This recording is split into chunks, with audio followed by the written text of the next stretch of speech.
bura mar Kaonti ma Homa Bay ochako chenro mar gero ot ma ibiro bedo kar jot mar spika mar od burano. Gedo ma bende dhi muonyo kwan mar omenda maromo siling $36 million.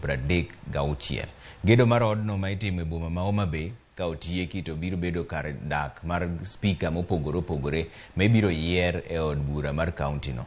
En ot ma idhi kuong ger ne spika mar od burano nyaka ne loch mar kor gwenge chakre pacho kaendi mano higa mar 2013 kendo gedo mare dhi kawo dweche 6 mabiro. Spika mar od burano Julius Gaya kod MCAs ne otelo ne nyasi mar chako ayanga gedo mar odno.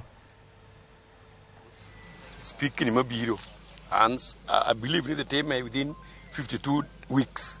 52 weeks no, and I'm speaker from now nyaka 2027. Ma ka okwa team sani at this time, then okwanya team. So we must make sure that we comply to the regulations made on team go kick. Making sure no get out catcher. To the clerk, maburo be nichi mochudo.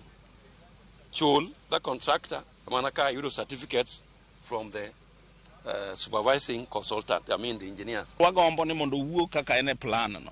Nikech mano be ma speaker nyo feel ne onde sore. To mano be ma piny ngimo neno.